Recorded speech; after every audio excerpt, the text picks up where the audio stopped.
சம்மரே இன்னும் ஆரம்பிக்கல. ஆனா வெயில் இப்படி கொளுத்துதே.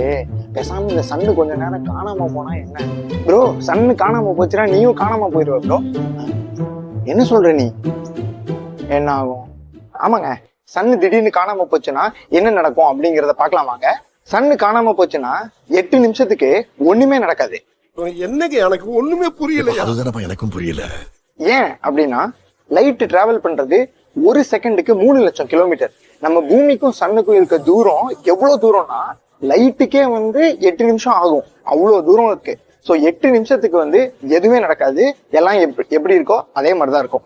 அண்ட் செகண்ட் என்ன நடக்கும், 8 நிமிஷத்துக்கு அப்புறம் என்ன நடக்கும்னா, நம்ம சன்னும் எர்த்து அப்புறம் மற்ற பிளானட்ஸ், இந்த சோலார் சிஸ்டம்ல இருக்க எல்லா பிளானட்ஸுமே சன்னோட கிராவிடேஷனல் புல்ல தான் அதனோட ஆர்பிட்ல இப்படி சர்க்குலர் மோஷன்ல சுத்திக்கிட்டு இருக்கு இந்த மாதிரி. இப்ப திடீர்னு இந்த சன் காணாம போச்சுன்னா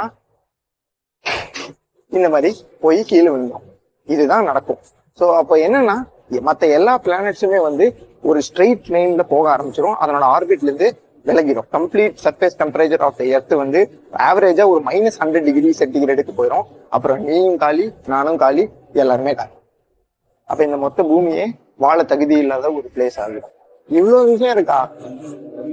போய் ஏசியே போட்டு. இது மாதிரி மோர் இன்ட்ரெஸ்டிங் வீடியோஸ்க்கு மறக்காம லைக் பண்ணுங்க, கமெண்ட் பண்ணுங்க, அதே மாதிரி ஷேர் பண்ணுங்க. ஈஸி எக்ஸாம் அகாடமி சேனலை மறக்காம ஃபாலோ பண்ணிக்கங்க.